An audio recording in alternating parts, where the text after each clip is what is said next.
మేము కాంగ్రెస్కి బీజేపీకి వ్యతిరేకమని చెప్పుకోవడానికి పాపం బీఆర్ఎస్ తరపున జగదీష్ రెడ్డి గారు రంగంలోకి దిగి కేసీఆర్ గుజరాత్ వరకు వస్తాడని మోడీకి భయం అన్నటువంటి ఒక స్టేట్మెంట్ ఇచ్చారు. ఎంటకెలిచి రచ్చగలమంటారు. ముందు తెలంగాణలోనే ఓడిపోయినటువంటి ఆయన అక్కడికి వచ్చి ఏం చేస్తాడు? చంద్రబాబు గారు చెప్పినట్టే ఉంటుంది, లేస్తే మనిషిని కాదు, లేకపోతే కింద పడ్డ పై చేయి నాదేనా అన్నటువంటి విధంగా క్రిందటిసారి తను ఓడిపోయే పరిస్థితి రాగానే తన పోరాటం నరేంద్ర మోడీతోనని చెప్పుకునేటువంటి ప్రయత్నం చేసుకొచ్చారు. మోడీ ఆంధ్ర గుజరాత్ లాగా అయిపోతుందని చెప్పి భయపడిపోయి మోడీ ఇదంతా చేశాడని. ఇంతకీ అసలు విశేషం ఏంటి?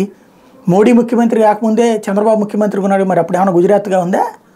గుజరాత్ అప్పటికే అభివృద్ధి చెందుందే, మోడీ వచ్చాక ఇంకాస్త అభివృద్ధి చేసుకెళ్ళాడు.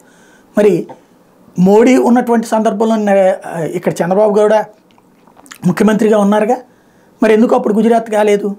ఆ తర్వాత ఈయన ఎందుకు దిగిపోయాడు, ఆయన ఎందుకు వచ్చాడు? కానీ ఈయన అట్ట చెప్పుకొచ్చాడు. ఇప్పుడు కేసీఆర్ మహారాష్ట్రలో 48 కొట్టేస్తాం, గుజరాత్ దాకా ఎదిగిపోతాం, దేశమంతా ఎదిగిపోతాం అంటే ముందు ఫస్ట్ అక్కడ సింగరేణి ఎన్నికల్లో పోటీ చేయండి, ఆ తర్వాత కార్పొరేషన్ ఎన్నికల్లో పోటీ చేయండి, తర్వాత రేపు పార్లమెంట్ ఎన్నికల్లో పోటీ చేసి గట్టిగా 10 సీట్లు సాధించండి, ఆ తర్వాత మోడీ మీదకి వెళ్ళొచ్చు.